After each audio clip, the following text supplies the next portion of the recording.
तो एगो भी पुत्रो, प्रहलाद की तरह, ध्रुव की तरह यदि एक हमारे कुल में पुत्र हो गया महाराज, तो अपने पूरे कुल को तार देता है। कुलम पवित्रम जननी की तार। तो यहाँ पर श्री प्रहलाद जी जब इस तरह से उपदेश अपने मित्रों को देते, संडा मर्क जी आया। अरे भाई, कल तक तो केवल प्रहलाद को ये बीमारी लगा था, तो ये सभी को भगवान का भक्त बना देगा। अरे महाराज मारने लगे संडा मर्क, हे दुर्विनीत मंदात मन कुल भेदक राधम। अरे दुष्ट, अरे उदंड, अरे स्वार्थी, तुम इतना बल किसके बल पर तुम हमारे पुत्रों को, हमारे बालकों को तुम बिगाड़ रहे हो। महाराज इस तरह वार्ता वहां पर कौन आ गया? हिरण्यकश्यपु।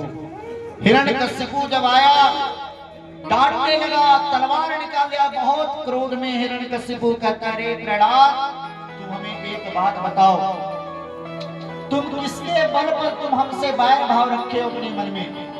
तुमको किसने इतना तुम्हारे मन को बढ़ाने का कार्य किया? तुम किसके बल पर इतना बलवान बने हुए हो? श्री प्रहलाद जी कहते कि ना केवलम में भवतश्च राजन सबे बलम बलीनां च परेशा परे वरे में स्थिर जंगमाए ब्रह्मादयो येन वसं प्रणीता। हे राजन, अरे जो ब्रह्मा से लेकर के तिनके तक सभी को, चराचर जितने भी संसार के प्राणी हैं, सभी को जो बल प्रदान करने वाला है, अस्थावर जंगम सभी को, मैं उन्हीं के बल से बलवान हूं। राजन, केवल वो हमको बल नहीं दिया है, आपको जो ब्रह्मा का बल है ने, आप कहते हो कि हमने ब्रह्मदेव, हमको ब्रह्मदेव वरदान दे रहे, उस ब्रह्मा को भी वही परमात्मा बल देते हैं। ना केवलम में भवतश्च राजन, हे राजन, वो केवल हमें नहीं, अरे तुम्हारे अंदर भी जो बल है, वो बल वो भगवान ही तुमको दिए कि अच्छा, जब वो इतना बलवान है तो हमारे सामने क्यों नहीं आता, हमें दिखाई नहीं क्यों नहीं पड़ता? प्रहलाद जी ने कहा, ये आपके आंखों का दोष है, ये आपके नेत्रों का दुर्गुण है। वो आपको दिखाई नहीं देते तो उसमें उनको कोई कमी नहीं, हमको तो सभी जगह दिख रहे हैं। हरि व्यापक सर्वत्र समाना, हमको तो आपके अंदर भी वही परमात्मा दिख रहे हैं कि अच्छा, एक बात बताओ, अगर वो भगवान है तो क्या इस खम्भे में है? कि बिल्कुल राजा। देखिए, भक्त की जहां भगवान वहीं वहां, यद्यपि सुरघनेर फिरे पदगावत पे मीरा मतवारी है, पे पद सूर सुस्वाद कहा, करताल मंजीर बजावत फिरे पर मीरा मतवारी सियाद कहा। सिया राम कथा कितनों ने लिखी, पर तुलसी जैसी मर्याद कहाँ है? अरे नरसिंह बसे प्रतिखंपन में, पर गाढ़ को प्रहलाद कहाँ? बिल्कुल है राजा। महाराज क्रोध आया, प्रहार किया उस खंभ के ऊपर हिरण्यकश्यप ने, और महाराज उस खंभे से भगवान नरसिंह का प्रादुर्भाव हुआ। बोले नरसिंह भगवान की। और जब सत्यम महाराज, जब नरसिंह भगवान प्रकट हुए, जोर जोर से हुंकार मार रहे हैं, मल्ल युद्ध प्रारंभ हुआ है हिरण्यकश्यप और भगवान नरसिंह में। बहुत समय तक युद्ध चला। जब इसका नस ढीला हो गया हिरण्यकश्यप का, भगवान उठा करके उसे अपने नंगे पर लिटा लिया। थरथराने लगा हिरण्यकश्यप, लेकिन फिर उसको ध्यान आया कि हम क्यों डरे, हमको तो ब्रह्मा जी का वरदान मिला हुआ, हमको कोई नहीं मार सकता। हंसने लगा कि भले मैं थक गया हूं युद्ध में, लेकिन आप हमें मार नहीं सकते। क्यों नहीं मार सकते? क्योंकि मैंने ब्रह्मा जी से वरदान पाया। क्या पाए हो? कि ना मैं ऊपर मरूं ना नीचे मरूं। भगवान ने कहा कि देखो तुम कहाँ हो? देखा कि जंघे पर। बताओ ये ऊपर हो कि नीचे हो? कि मैं तो बीच में लटका हूं। फिर भी नहीं मार सकते। अब क्यों नहीं मार सकता? क्योंकि ब्रह्मा जी ने हमें आशीर्वाद दिया है कि मैं ना रात में मरूं ना दिन में मरूं। भगवान ने कहा ये गोधूली बेला है, ना ये दिन है ना ये रात है, फिर भी आप हमको नहीं मार सकते। अब क्यों नहीं मार सकते? कि मैंने वरदान पाया है कि ब्रह्मा के बनाए हुए सृष्टि में मैं किसी से नहीं मरूं। भगवान हंसते बोले कि मैं ब्रह्मा का भी बाप हूं, ब्रह्मा को बनाने वाला मैं हूं, हमें ब्रह्मा नहीं बनाएगा। फिर भी नहीं मार सकते क्योंकि मैंने वरदान पाया है कि मैं ना नर से मरूं ना पशु से मरूं। भगवान बोले पहले पूरा हमें देखो, मैं तुमको क्या दिख रहा हूं? तो आधा तो शरीर नर का था और खोपड़ी भगवान का सिंह का था, कि ना तुम नर हो ना सिंह ना पशु हो। और फिर भी नहीं मार सकते। अब क्यों नहीं मार सकते? कि मैंने ब्रह्मा जी से वरदान पाया है कि मैं आपके बनाए हुए 12 महीना में नहीं मरूं, चैत्र वैशाख आदि में नहीं मरूं। किसकी भी मैंने व्यवस्था तुम्हारे लिए की। ये अधिक मास मलमास जो है स्पेशल तुम्हारे लिए रिजर्व करके रखा है। और कोई वरदान कि मैं ब्रह्मा जी से वरदान पाया हूं कि न मैं अस्त्र से मरूं न शस्त्र से मरूं। भगवान बोले देख रहे हो मेरा नाखून, यही तुम्हें मारने के लिए पर्याप्त है, ना ये अस्त्र है ना शस्त्र है। और भगवान उसके आंखों को चीर देते, उसके आंख को निकाल करके भगवान अपने गले में पहन लेते। भगवान बहुत क्रोध में हुंकार मार रहे महाराज, जोर जोर से हुंकार रहे हैं। इतना क्रोध में है भगवान कि भगवान के सामने कोई भी जाना नहीं चाहता।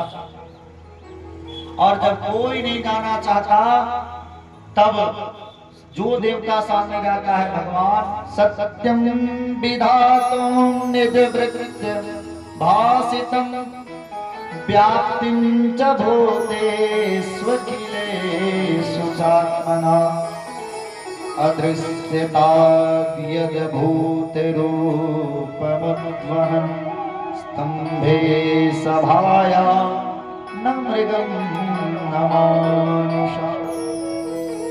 जो भी जाता भगवान हुंकार मारते हैं, तुरंत सब पीछे भगते हैं।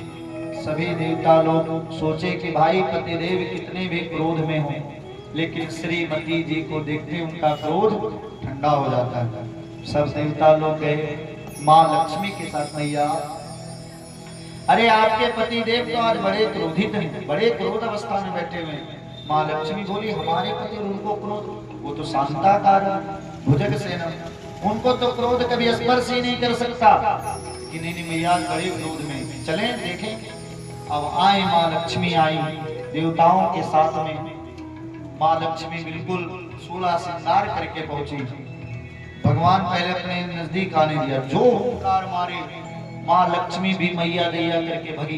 देवता तुम लोग कह रहे थे हमारे पति ये तो कोई बब्बर शेर है, इतना खतरनाक, हम तो आज से पहले कभी ऐसा स्वरूप ही नहीं देखे भगवान का।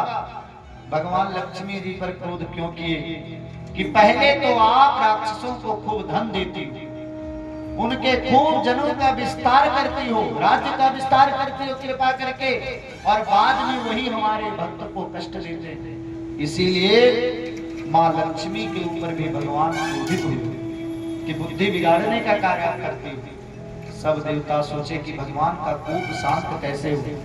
सबको दिखे प्रहलाद जी बिल्कुल शांत करें। प्रहलाद जी को देवताओं ने कहा प्रहलादं प्रेषयामास ब्रह्मावस्थितमन्तिके तात प्रसमयोपेः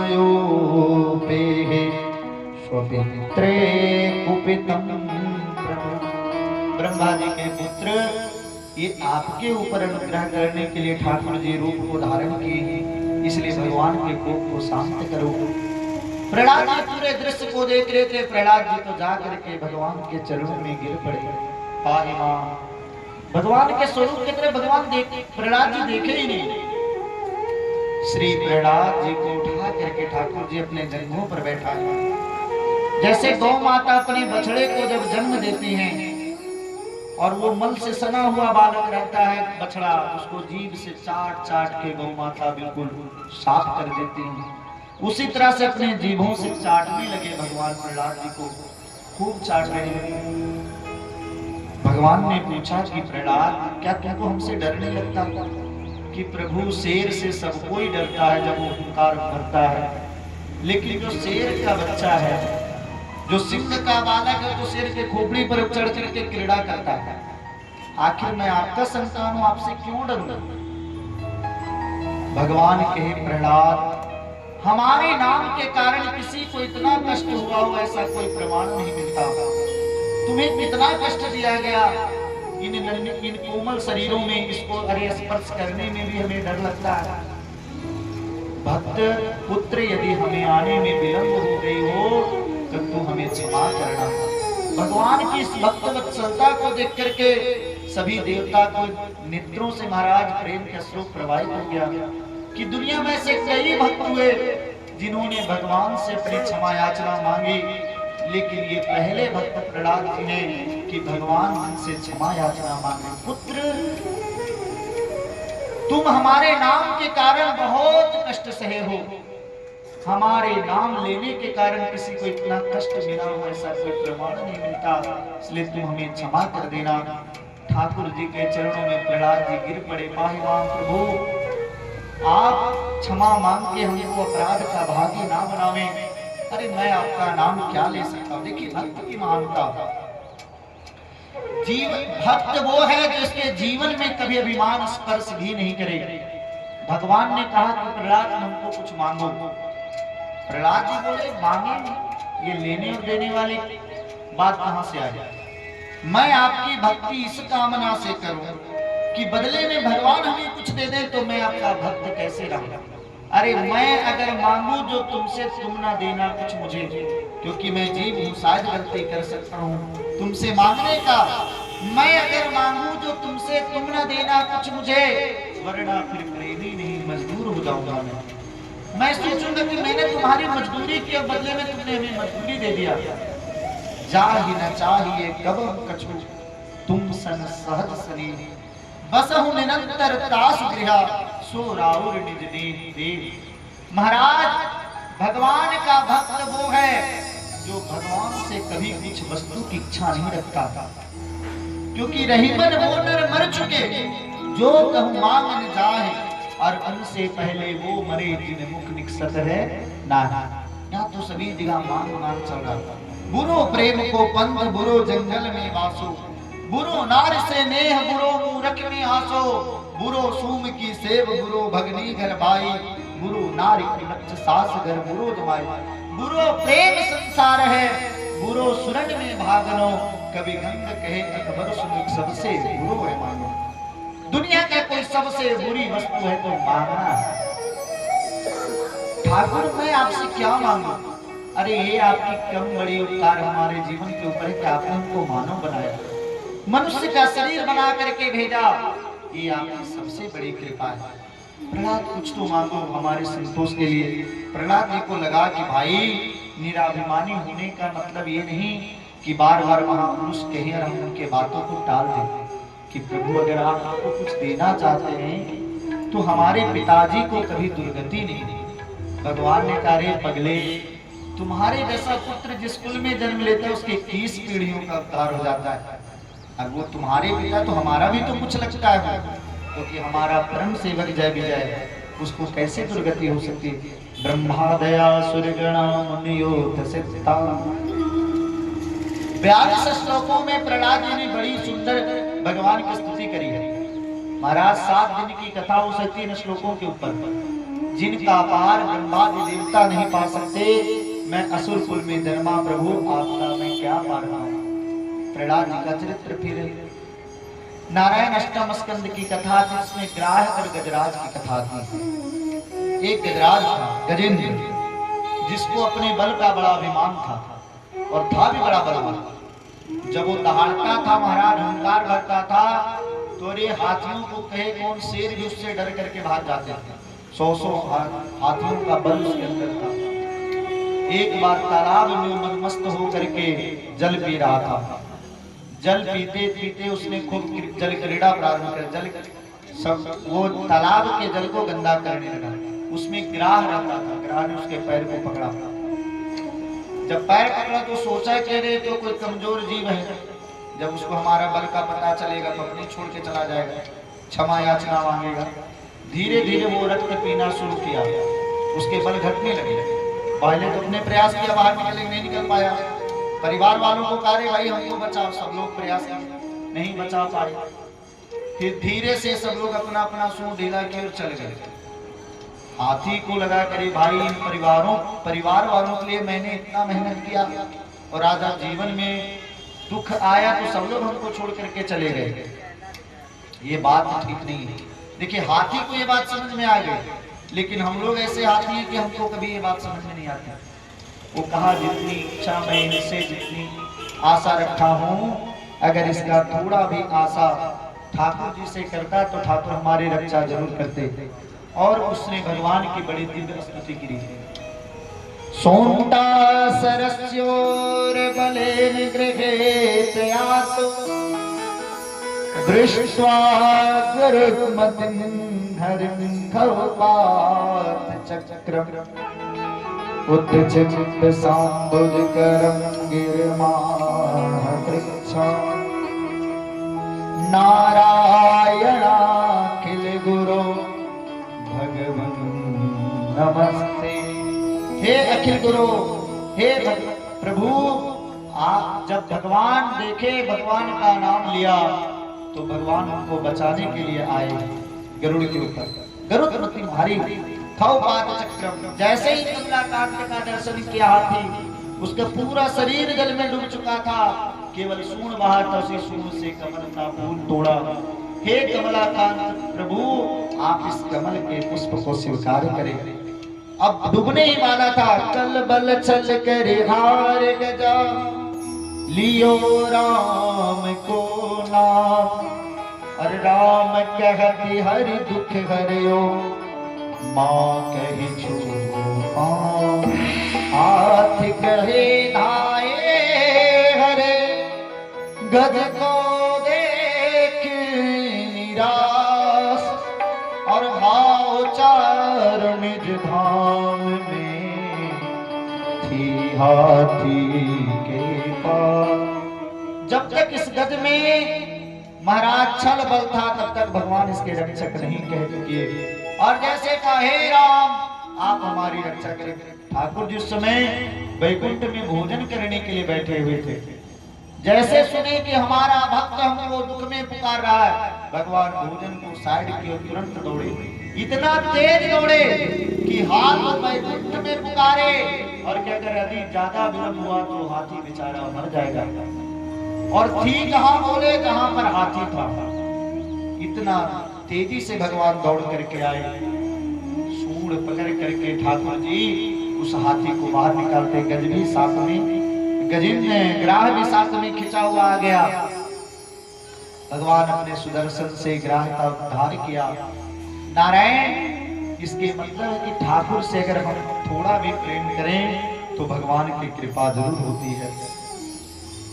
ये हाथी इंद्रदुम्न नाम करके राजा था, और ये जो ग्राह था ये पूर्व जन्म में हाहा नुहू नाम करके गंधर्व था। इनकी कथा को सुनाते हैं। उसके बाद समुद्र मंथन की कथा प्रारंभ होती है। एक बार दुर्वासा जी भगवान के धाम में गए, भगवान ने इनको अपना माला प्रसादी दिया। वो माला प्रसादी लेकर के आ रहे थे। इंद्र उसी समय जा रहा था देवासुर संग्राम के लिए। महाराज वो माला सोचे दुर्वासा जी की बहुत सुंदर माला है, ये इंद्र के गले में बहुत अच्छा लगेगा। महाराज इंद्र के गले में वह माला दुर्वासा जी पहना दिए। इंद्र सोचा पहले भगवान पहने, फिर ये महात्मा पहना, फिर हमको पहना, और ऐसा सोच करके हाथी को पहना दिया। हाथी तो हाथी है, वो अपने सूंड से उस देखा क्या पड़ा, पैर के नीचे कुचल जाए। इस बात को देख करके दुर्वासा जी को बड़ा क्रोध आया। उन्होंने इंद्र को श्राप दिया, जाओ श्रीहीन हो जाओ। और दैत्यों के द्वारा स्वर्ग को जीत लिया गया। सब दैत्य देवता लोग मारे मारे फिरते भगवान के पास पहुंचे, प्रभु हमारे स्वर्ग हमको दिलवाइए। भगवान ने कहा इसके लिए तो तुमको समुद्र मंथन करना पड़ेगा। समुद्र मंथन करोगे और उससे अमृत निकलेगा, उसके बाद ही तुम दैत्यों को जीत सकते हो। लेकिन समुद्र मंथन के लिए तुम्हें दैत्यों का भी सहयोग लेना पड़ेगा। देवताओं ने दैत्यों का सहयोग लिया। मंद्राचल पर्वत को उसका मथानी बनाया और वासुकी नाग को रस्सी बनाया गया। जब वो मंद्राचल को डाला गया नारायण समुद्र के अंदर, तो पाताल की ओर धंसने लगा। तो भगवान कच्छप अवतार ग्रहण करते बोलिए कच्छप अवतार भगवान की। जब देवता और दानव इसको मंथन करने में सामर्थ्य नहीं हो तो भगवान इसका मंथन भी करने लगे। सबसे पहले कालकूट विष निकला, पूरा संसार जलने लगा। सभी देवता लोग भगवान महादेव के पास पहुंचे। शंकर जी से प्रार्थना किया देवताओं ने कि देव देव महादेव भूतात्मन भूत भावना त्राहिता शरणापन्ना त्रैलोक्य हे महादेव, इस कालकूट विष से आप हमारी रक्षा करिए, क्योंकि आप शंकर हो, आप जगत का कल्याण करने वाले हो, इसलिए आप कल्याण करो। क्या मैं विष पी जाऊं? अब ये तो हम नहीं कहेंगे, भगवान शिव ने विष पिया और नामे प्रभाव जान शिवनी को कालकूट फल दीन अमी को। नामे प्रभाव जान शिवनी को कालकूट फल दीन अमी को। नामे प्रभाव जान शिवनी को कालकूट फल दीन अमी को। भगवान राम नाम के प्रभाव से विष को पिया शिव ने। सोचे अगर विष को मैं बाहर निकालता हूँ तो बाहर के लोग जल जाएंगे, अंदर अगर ये विष जाता है तो हमारे श्री सीताराम जी को कष्ट होगा। इसलिए नीलकंठ में ही उस विष का उदाहरण किए। शिव जी का कंठ नीला पड़ गया। बोलिए नीलकंठ महादेव की। एक नाम पड़ा शिव जी का। उसके बाद पुनः समुद्र मंथन प्रारंभ हुआ है। नारायण इस समुद्र मंथन के द्वारा जो है एक एक करके 14 पारिजात वृक्ष निकला, जिसे स्वर्ग में भेजा गया। कौस्तुभ मणि निकली, जिसे भगवान ने अपने गले में धारण किए।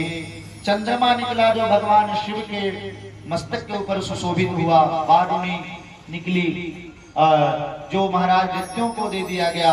उच्च श्रवा घोड़ा निकला, जो देवताओं दैत्यों के राजा बलि को दिया गया। ऐरावत हाथी निकला, जिसे स्वर्ग में भेजा गया। पारिजात वृक्ष निकला, उसे भी स्वर्ग में भेजा गया। बाद में मां लक्ष्मी निकली हैं, जो स्वयंवर विधि से भगवान नारायण का वर्ण करती हैं। और अंत में भगवान धन्वंतरी का अवतार हुआ है, जो अपने हाथों में अमृत का कलश ले। बोलिए धन्वंतरी भगवान की। और ये कुंभ का जो भी पावन समय चल रहा है, ये भगवान धन्वंतरी का ही देन है। जिन जिन स्थानों पर उस अमृत कलश को रखा गया, वहां पर महाकुंभ मनाया जाता है। नारायण दैत्य लोग जब देखे कि अमृत का कलश लेकर के भगवान धन्वंतरी प्रकट हुए, दैत्य लोग तो बलवान होते ही, छीन लिए तुरंत। भगवान को देवताओं ने प्रार्थना करी तो भगवान का मोहिनी अवतार हुआ है, जिस रूप को देख करके सभी देवता लोग मोहित हो गए, दैत्य लोग भी मोहित हो गए। इतना अद्भुत स्वरूप है। ठाकुर जी ने महाराज देवताओं को छल पूर्वक अमृत का पान कराया। एक स्वर भानु नामक दैत्य था, वो चंद्रमा और सूर्य के बीच में आकर के बैठ के पी लिया। भगवान को पता चलने के बाद सुदर्शन से उद्धार किए, लेकिन अमृत पी चुका था, इसलिए वो मरा नहीं। वो राहु और केतु के रूप में नवग्रह में उसको भी स्थान मिला। दैत्यों को जब ये बात पता चला कि हमारे साथ छल हुआ है, तो देवताओं के साथ में वो लोग युद्ध किए, क्योंकि देवता लोग पी चुके थे अमृत। इसलिए दैत्य लोगों के ऊपर वो विजय श्री की प्राप्ति की, स्वर्ग को प्राप्त कर ली। सब देवता दैत्य लोगों को मृत संजीवनी विद्या के द्वारा इनके गुरु शुक्राचार्य ने जीवित किया। सब दैत्यों के राजा बलि बोले हमारे साथ तो बहुत बड़ा छल हो गया।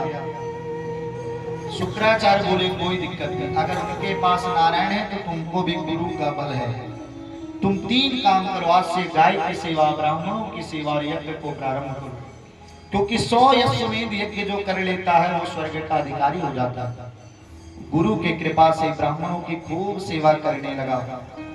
एक दिन उत्तम समय जान करके महाराज शुक्राचार्य ने आदेश दिया कि चलो स्वर्ग पे चढ़ाई करो। चढ़ाई की देवताओं को जीत लिया गया दैत्यों के द्वारा। स्वर्ग के ऊपर दैत्यों का आधिपत्य हो गया। भाई राजा तो तुम बन गए हो, लेकिन यज्ञ कार्य पर ब्राह्मणों के प्रति कभी अपना सम्मान को कम मत करो। और आस्थावान बना बलि। सभी देवता लोग माँ अदिति के पास पहुंचे। अदिति माँ ने कश्यप जी से प्रार्थना करी कि हमारे पुत्र को बड़ा कष्ट हो रहा है, बेचारे मारे मारे फिर रहे हैं। तब के कश्यप जी ने कहा कि देवी आप पयोव्रत करिए। यही फाल्गुन के महीने में होता है।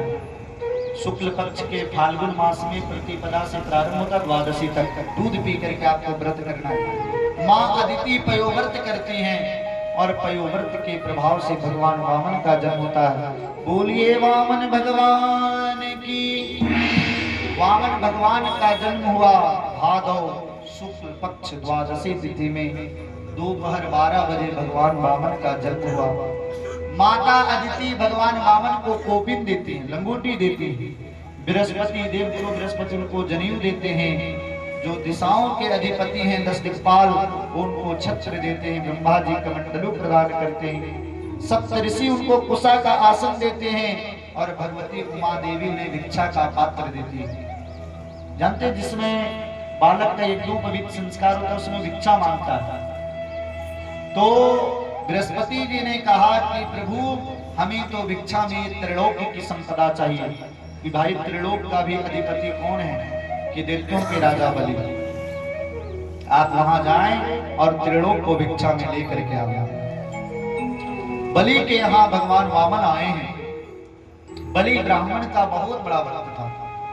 जब भगवान वामन का पदार्पण हुआ इस यज्ञ स्थल में तो इसने उठ करके स्वागत किया। स्वागतम ते नमस्तुभ्यं ब्रह्मण किं करवामि मे ब्रह्मर्षि नाम तपः साक्षात् मन्ये त्वार्यवपूर्धरम्।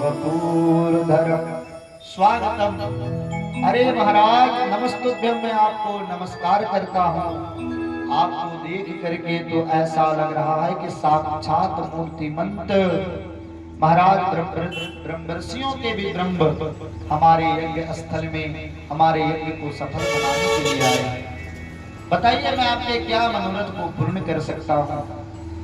भगवान वामन ने देखा कि ये तो बड़ा श्रद्धालु है, लेकिन भाई मैं देवताओं के कार्य को सिद्धि करने के लिए आया हूँ, इसलिए उनके कार्य को। महाराज आपका नाम बड़ा सुना था, आप बहुत अच्छे कुल से आते हो, क्योंकि आपके जो परदादा थे इतनी महान हिरण्यकश्यप जिनके कारण भगवान को आना पड़ा उनके उद्धार के लिए नरसिंह। आपके जो दादाजी थे प्रहलाद जी वो भी भगवान के कम बड़े भक्त नहीं थे।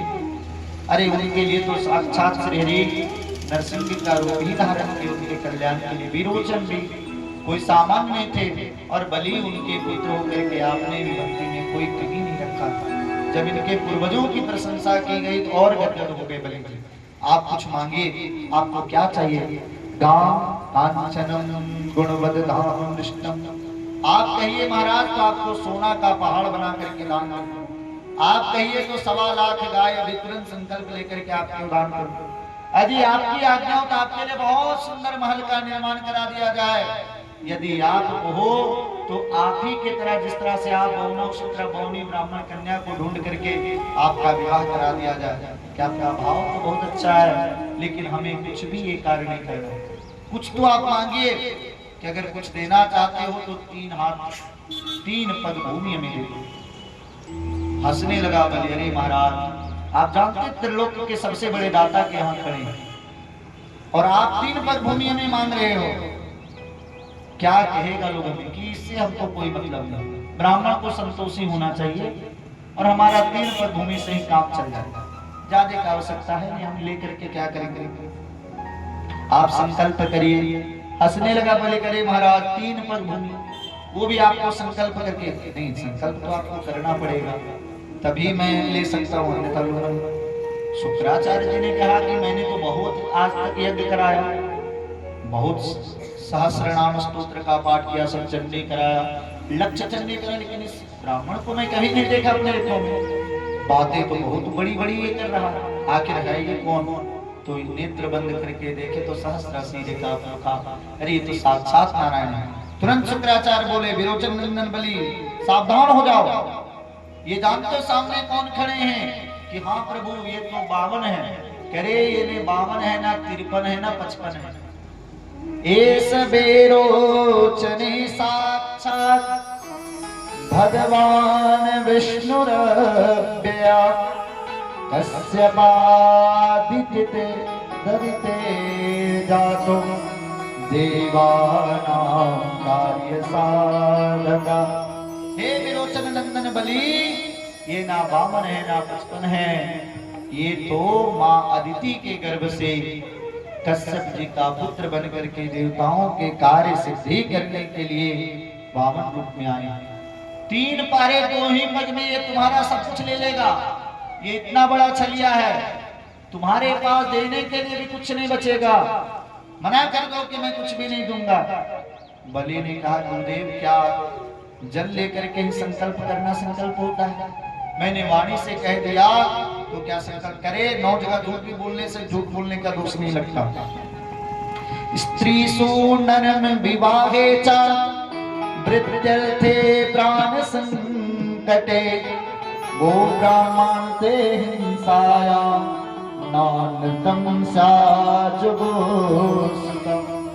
कन्या के विवाह में यदि हमारा झूठ बोलने से विवाह हो जाए तो वो झूठ बोलने का दोष नहीं लगता। महाराज स्त्रियों से अगर किसी बात को छिपाना पड़े तो वहां झूठ बोलने का दोष नहीं लगता, विवाह में नहीं लगता। और प्राण अगर संकट में हो वहां भी झूठ बोलने से दोष नहीं लगता। गाय को बचाने के लिए, ब्राह्मण को बचाने के लिए यदि झूठ बोलना पड़े तो झूठ बोलने का दोष नहीं लगता। और महाराज अगर सर्वस्व जा रहा हो और झूठ बोलने से धन बच जाए तो झूठ बोलने का नहीं लगता दोष। कि गुरुदेव अरे ये तो मेरा सौभाग्य है कि जगत का दाता आज हमारे यहाँ याचक बन करके खड़ा है। अरे जिसके यहाँ दुनिया जाकर के याचना करती है वो जगत का दाता, अगर हम इन्हें नहीं भी देंगे और अगर ये लेने की इच्छा चाहे तब भी ये ले लेंगे। इसीलिए गुरुदेव हमारे तो दोनों हाथों में लड्डू है, सब कुछ चला गया तब भी कोई दिक्कत नहीं, बचा तो बहुत अच्छी बात है। कह रहे तुम हमारा गुरु हो कि हम तुम्हारे गुरु हैं। हम तुमको बोले थे कि जब तक तुम हमारे बातों को मानोगे तब तक तुम्हारा राज्य सुरक्षित रहेगा। जाओ तुम भाड़ में जाओ, तुम्हारा राज्य भाड़ में जाओ, जाओ तुम श्री श्राप लग गया। भगवान मामा बोल रहे भाई क्रोध मत करो, नहीं देना मना कर दो, हम चले जाएं। कि नहीं महाराज आप तो संकल्प करो। और जैसे ही संकल्प के लिए झाड़ी से जल गिराने लगे तो शुक्राचार्य झाड़ी में जाकर के बैठ गए, जिससे जल गिरा। तो पुराणांतर ये भी कथा है कि भगवान एक कुसा लेकर के उसमें सांप एक लगता है, कुछ उसका एक आग टूट गया। भगवान ये बताना चाहते हैं कि देने वाला कोई और है, लेने वाला कोई और, बीच में तुमको कष्ट हो रहा है, ये बात अच्छी नहीं है। शुक्राचार्य ने कहा कि भाड़ में जाओ, मेरा एक आग भी गायब हो गया तुम्हारे चक्कर में।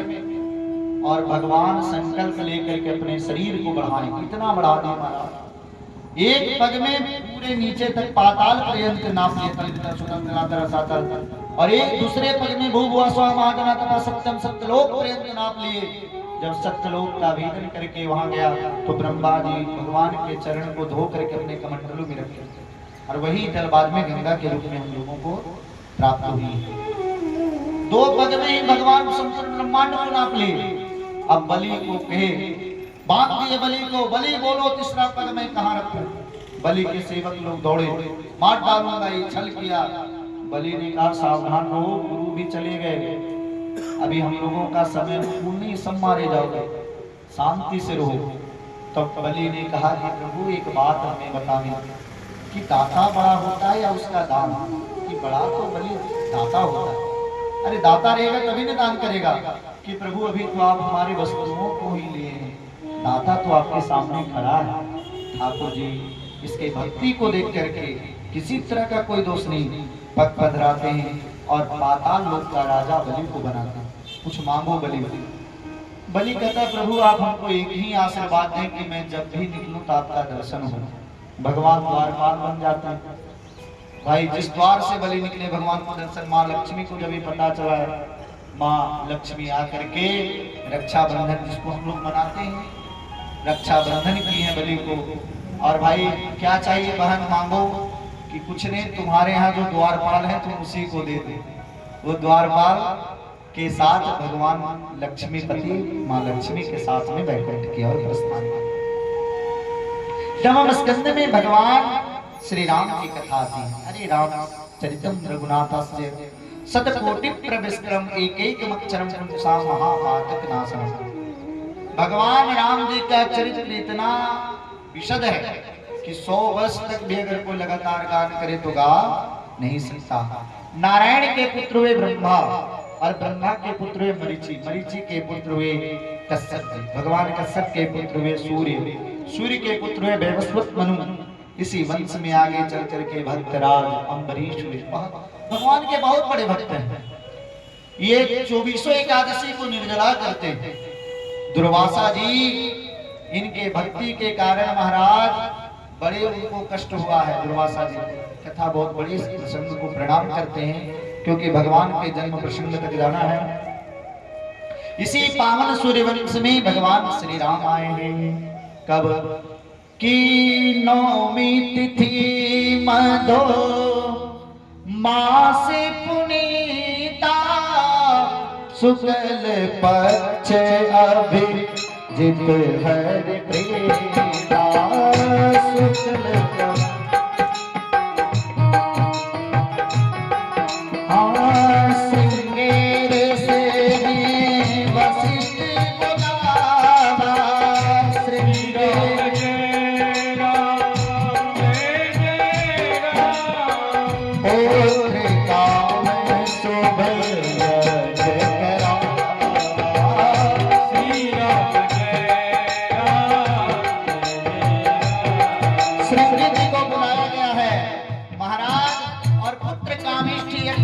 क्षेत्र में किया गया। हाँ भगति सहित मोने आहुति दीने, श्री राम जय राम जय जय राम।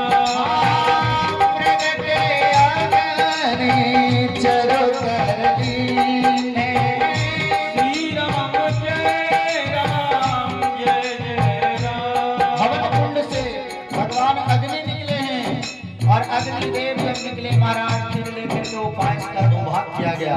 एक भाग मां कौशल्या को, एक देखिए राम कथा मेरा आदर्श है। 20 वर्ष तक राम कथा हम पढ़े गुरु के चरण में बैठ बैठ, लेकिन यहाँ तो भागवत जी कहने आए हैं उस पायस का 2 विभाग हुआ है। जिस पायस के भाग को दिया गया मां कौशल्या के हाथ में, उस भाग से आधा भाग मां कैकेयी को दिया गया है, सुमित्रा जी को। इस भाग से लक्ष्मण जी का जन्म हुआ और आधा भाग मां कैकेयी ने थी, जिसके भाग से शत्रुघ्न जी का जन्म हुआ। इसलिए लक्ष्मण जी को रामानुज कहा गया और महाराज शत्रुघ्न जी को भरतानुज। और जब पावन चैत्र का महीना आया है, शुक्ल पक्ष आया है, नौमी तिथि आई है, अभिजित मुहूर्त आया है, तो गोस्वामी जी कहते हैं हाँ नौमी तिथि मधो मास पुनीता, शुक्ल पक्ष अभिजित हरि प्रीता, मध्य दिवस अति शीत नगामा, पावन काल लोग विश्राम। पंचांग शुद्धि हो गई, ग्रह नक्षत्र तारा दिवस सब शुद्ध हुआ है। अरे जोग लगन ग्रह भारत की सकल भय अनुकूल। पंचांग शुद्धि हुआ भगवान राम जी के जन्म के समय। सब देवता आए, देवताओं ने बड़ी दिव्य स्तुति की। भय प्रकट के बाला दीन दयाला कौशल्या हितकारी, हर्ष समहतारे मुनि मनहारे, अद्भुत रूप निहारे, लोचन लगे रामा जनगण श्यामा, निज आयुध गुणधारे, भूषण बनमाला नयन विशाल, शोभा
लिए, भक्त की रक्षा के लिए अवतार लिए हैं। भगवान का नामकरण हुआ है। भगवान महाराज विश्वामित्र जी के साथ में बक्सर आदि पढ़ने गए। महाराज वहां पर मारीच आदि का उद्धार ठाकुर जी करते हैं। धनुष यज्ञ में पदार्पण करके धनुष यज्ञ का खंडन करते हैं। चारों भाइयों का विवाह हुआ है।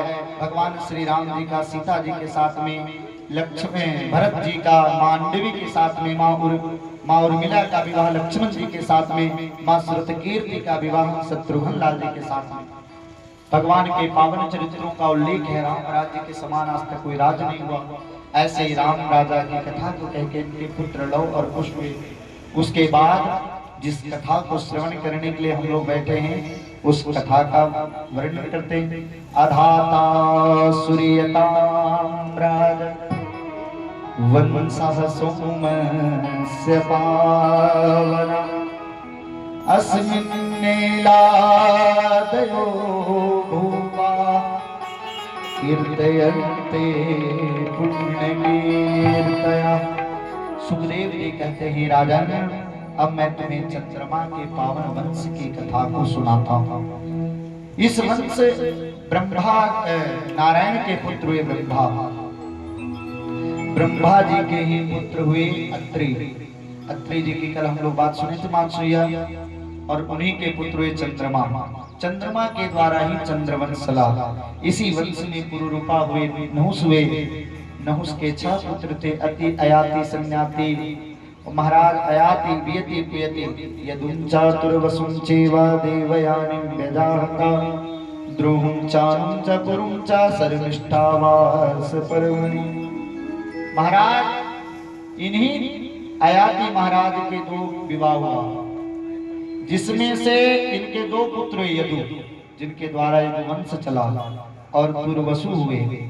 और इसी तरह से इसी वंश में आगे चल करके श्री वसुदेव जी की 6 रानियां हैं। गौरवी 7 रानियां, 7वीं में मां देवी जी का नंबर है। गौरवी रोहिणी भद्रा मदिरा रोचना इला देवकी प्रमुखा संपत्नक आनक दुंदुभे। ये इनकी पत्नियां हैं। महाराज इसी वंश में भगवान बाल कृष्ण लाल का जन्म हुआ। वो जन्म लेकर के सत्तासुर आदि का उद्धार करते हैं। भगवान विवाह करते, विवाह उपरांत मथुरा आदि का त्याग करके फिर द्वारिका में बसते। 2 मिनट में पूरी कृष्ण कथा को करें। गुरुदेव हो गया कृष्ण कथा, हाँ सुना तो दिए। भगवान का जन्म मथुरा में हुआ, गोकुल में पालन हुआ, कुछ दिन तक वृंदावन बसे। फिर मथुरा में आकर के राजा बने, पुनः मथुरा से भाग गए जरासंध के भय से, और द्वारिका। गुरुदेव बस 2 मिनट में पूरी कृष्ण कथा। अरे गुरुदेव, जिस कथा के लिए मैं 4 दिन से बैठा हुआ हूँ, उस कथा को आपने 4 मिनट भी नहीं लगने दिया। वो ठाकुर कैसे हैं कि द्रोणश्च विपुलश्चमिदं मदन्नं संतान बीजं कुरु पांडवानां जुगोप कुक्षिंगतयात चक्रो मातुश्च मेया शरणं गताया। गुरुदेव, वो ठाकुर का कितना कृपा हमारे जीवन के ऊपर है। द्रोणाचार्य के पुत्र अश्वत्थामा तो हमको मां के गर्भ में मार देते। वो अश्वत्थामा के ब्रह्मास्त्र से मातृ गर्भ में ठाकुर जी ने हमारी रक्षा करी। आप उनकी कथा को 2 मिनट में समाप्त कर दे। ये कथा का गुरुदेव आप विस्तार करें कि राजन तुम 4 दिन से बैठे हो, जल भी नहीं पी। और हम लोग तो बाबा फक्कड़, नहीं भी पिएंगे तो चलेगा, तुम राजर्षि राजा हो, जल पी लो। गुरुदेव नहीं खाते दुस्सहा चुम्मा त्यक्तो राम पिबाधते अर्पिवन्तं तन्मुखाम्भोजं च्युतं हरे कथा मृतम। गुरुदेव, हमको भूख प्यास कुछ भी नहीं है। अरे आप पिबन्तं तन्मुखाम्भोजं, आपके मुख से जो अमृत प्रवाहित हो रही है, ये अमृत पी करके मेरा भूख प्यास से सब मंत्रित करता है। गुरुदेव, जिसको खाने को रसगुल्ला मिले वो गुड़ खा के अपना मुंह को क्यों खराब करेगा? अरे पीने के लिए अमृत के समान जल मिले तो महाराज वो गंदे जल को क्यों पिएगा? इसलिए गुरुदेव, आप हमारे भूख प्यास की चिंता नहीं करें, आप तो हमें भगवान की कथा को सुनाएं। मैं ठाकुर जी की कथा को सुनना चाहता हूँ कि परीक्षित, मैंने श्रोता तो बहुत देखा लेकिन तुम्हारे तरह श्रोता नहीं देखा। महाराज, उग्रसेन जो है उनका पुत्र हुआ कंस। कंस बड़ा दुष्ट था। सुरसेन क्या इसका पालन हुआ। बाद में पता चला कि मैं महाराज का पुत्र हूं, ऐसा सुन करके ये महाराज उग्रसेन को उठा करके जेल में डाल दिया। सक्तासुर, पूतना आदि को अपना सेवक बनाया। ये सोचा कि मेरा अभी नाम बड़ा खराब हो रहा है, इसलिए कुछ ऐसा आयोजन करना चाहिए कि जिससे हमारा समाज में नाम और प्रतिष्ठा बढ़े। इसका इतना आतंक बढ़ा कि मां पृथ्वी बड़ी दुखी हो गई और दुखी होकर के ठाकुर जी के चरणों में पहुंची। गौ का रूप धारण करके, प्रभु इस कंस के अत्याचार से आप हमारी रक्षा करिए, बहुत पापी है, इसके पाप को मैं सहन नहीं कर पाऊंगी। भगवान ने आकाशवाणी किया कि वसुदेव गृहे साक्षात् भगवान पुरुषा परः जनिष्यते तत् प्रियार्थं संभवन्तो सुरस्त्रिया। ब्रह्मा जी ने सभी को समझाया कि चिंता मत करो, भगवान वसुदेव जी के यहाँ पुत्र बन करके उत्पन्न होंगे। लेकिन भगवान जब पुत्र बन करके आवे तो हम लोगों का भी तो कुछ कार्य है। तो सभी देवता लोग ग्वाला बन करके, और जो देव स्त्रियां थी, बड़े बड़े महात्मा लोग थे, वो सब ग्वालिनियां बन करके जन्म ली।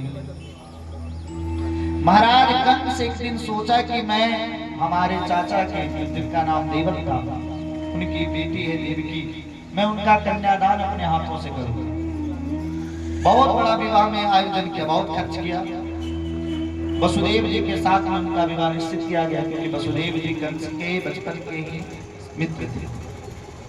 वसुदेव जी का जब विवाह हुआ, इतना प्रदर्शन करने, इतना बनावटी बना कि अपने हाथ से कन्यादान किया। यहाँ तक कि जिस डोली पर बैठ करके जा रही थी माँ देवकी, उसका रथ का घोड़ा भी महाराज लगाम अपने हाथों में पकड़ कर हाथने लगा।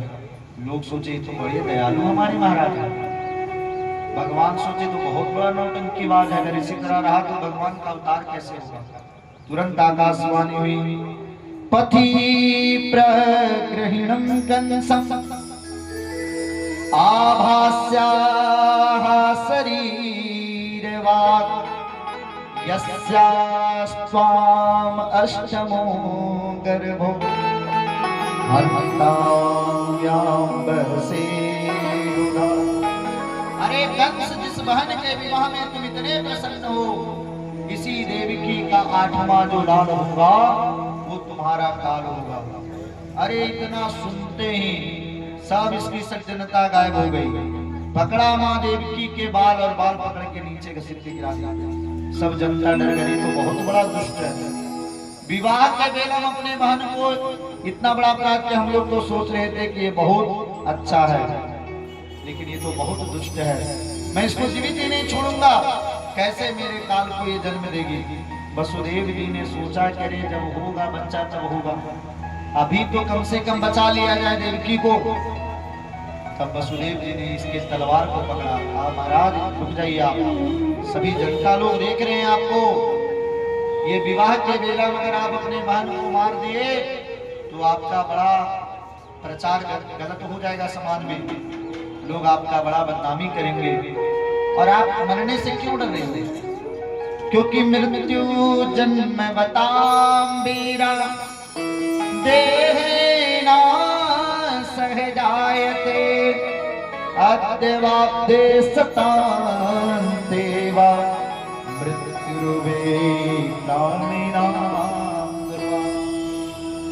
राजा, आप मरने से मत डरो, क्योंकि जीव का जिस समय जन्म होता है उसकी मृत्यु उसी समय निश्चित हो जाती है। जो जन्म लिया है महाराज मरेगा, आप व्यर्थ में इसका चिंता मत करो। क्योंकि कोई फूल न बाग में ऐसे खिले, खिलके न जिसे मुरझाना पड़ा, और विधि का यह अटल विधान रहा, जिसे आना पड़ा उसे जाना पड़ा।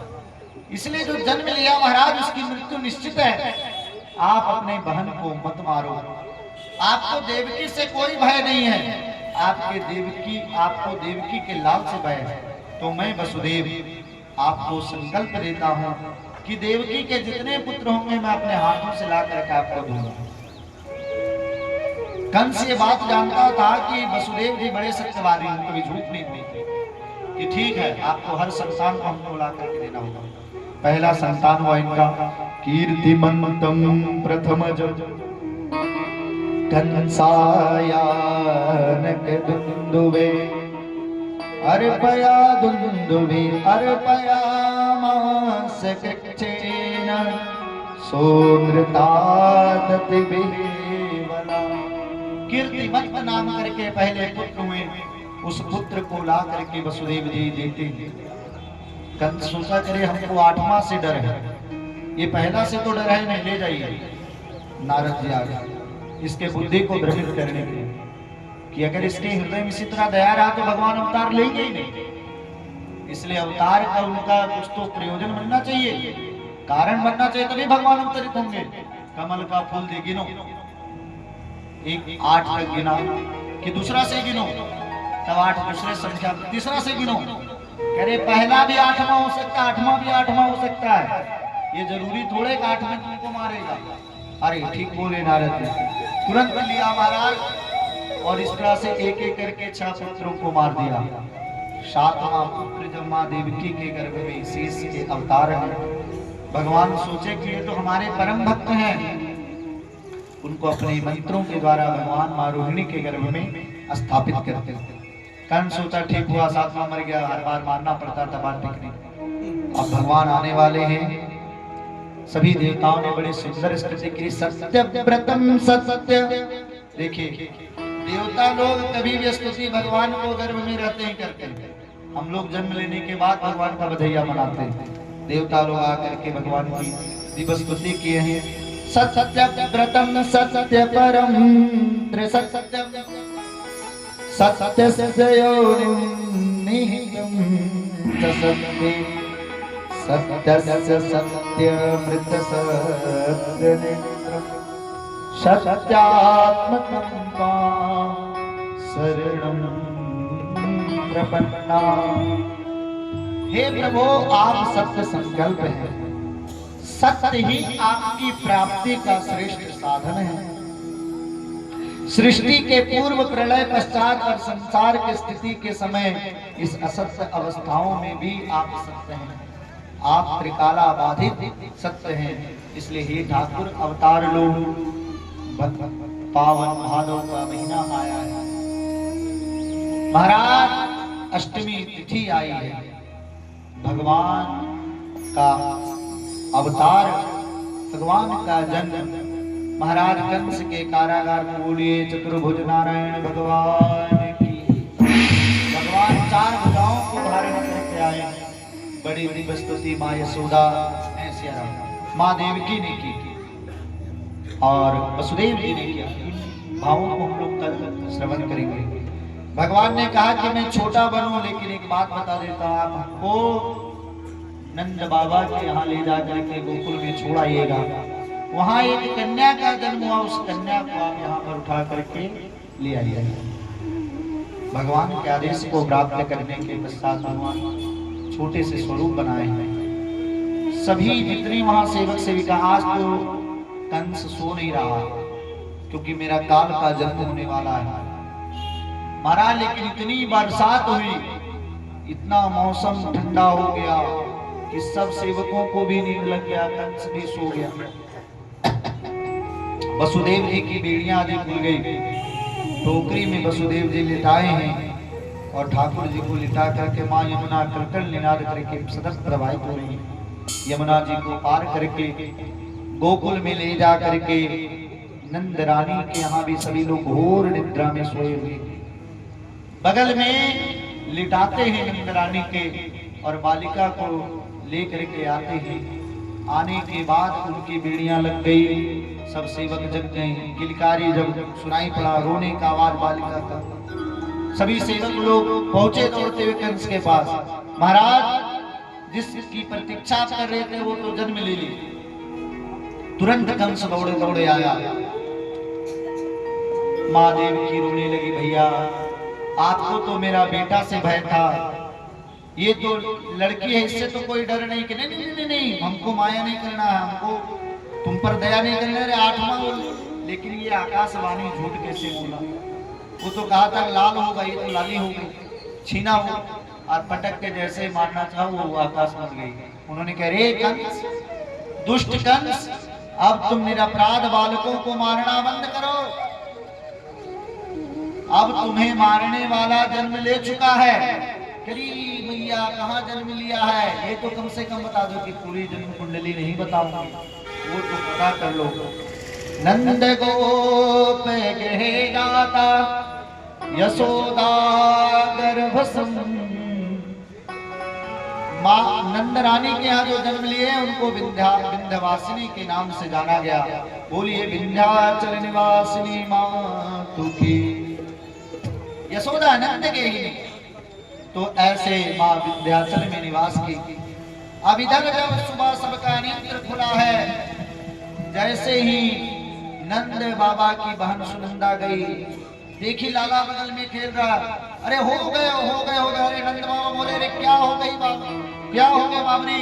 कि बाबा पहले लो रखा हार दो तब तुम्हें, अरे जो तुमको चाहिए लो तिजोरी का चाबी, बताओ तुम क्या हुआ? अरे बाबा आपके यहाँ लाला का जन्म भया। सभी लोगों ने बड़ा सुंदर बाबा का उत्सव मना। सभी लोग देखिए, हम लोगों के यहाँ बच्चे का जन्म होता है, विवाह होता तो हम लोग नृत्य करते नाचते हैं। तो भगवान का अवतार हुआ इसलिए सबको नाचना है। भगवान के अवतार में नाचोगे तो 84 में नहीं नाचना पड़ेगा, है ना? और बालक बालिकाओं में नाचोगे तो नाचने से 84 में कोई रोक नहीं सकता। इसलिए सभी लोग प्रेम पूर्वक, सभी लोगों ने बड़ा आनंद से उत्सव मनाया। अरे मेरे खुशियों का रहा न ठिकाना। और भगवान के बधाई में जो भी दिल को न्यौछावर करना है वो आकर के न्यौछावर भी कर सकते हैं। मेरे खुशियों का रहा न ठिकाना, मेरे जैसा नहीं कोई है दीवाना।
गुरु जी एक और नंद घर आनंद आयो कुछ भी गा दीजिए।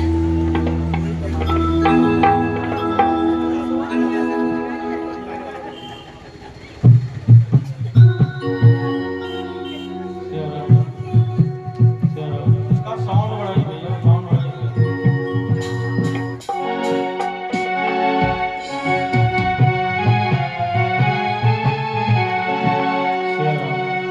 सारे मोहल्ले में हल्ला हो गया, सारे मोहल्ले में हल्ला हो गया, मैया यशोदा को नल्ला हो गया।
पूछिएगा आपको कृष्ण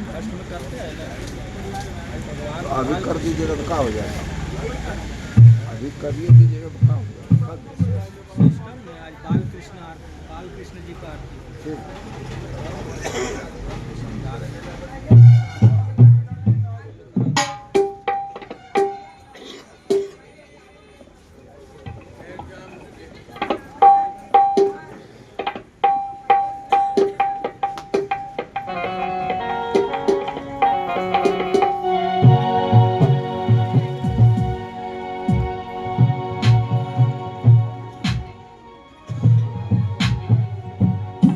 आरती बाल कृष्ण की कीजिए, आरती बाल कृष्ण की कीजिए, अपनो जन्म सफल कर लीजिए, अपनो जन्म सफल कर लीजिए। आरती बाल कृष्ण की कीजिए, अपनो जन्म सफल कर लीजिए।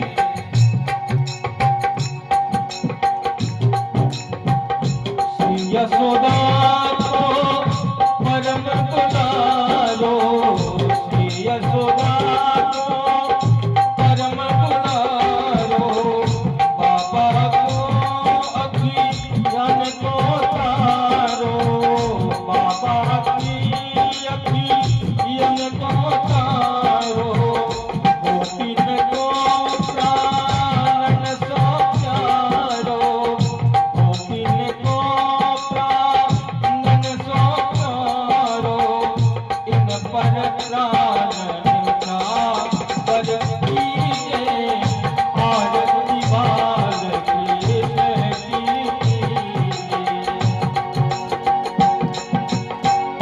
बलदाओं को छोटो दिया, कलुआ कलुआ बोले या की मैया, बलदाओं को छोटो भैया, कलुआ कलुआ बोले या की मैया, प्रेम मुझी के मन ले बलैया, प्रेम मुझी के मन ले बलैया, यह जमीने नन्ही भर दीजिए।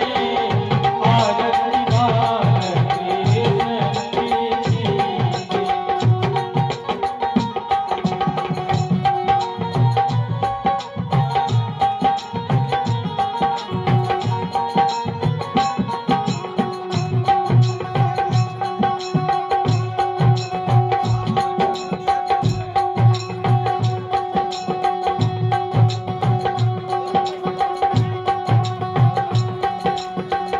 तोतली बोली मधुर सुहाए, तोतली बोली मधुर सुहावे, सखा संग खेलत सुख पावे, सखा संग खेलत सुख पावे, सोई सोती जो इनको ध्यावे, सोई सोती जो उनको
तेह नागम महिमाना भजन्तः गुरुवे काध्याय पंचदेवा ओम पाप हम पाप कर्मा हम पापात् पाप संभव त्राहि मां पुंडलीकाक्ष फल पापो हर भव मंत्रहीनं क्रियाहीनं भक्तिहीनं सुरेपदा यदि पूजितं मया देव परिपूर्णं तयास्तु मे मंत्र पुष्पांजलि समर्पयामि चार्य जरूरी नहीं है कि अच्छी है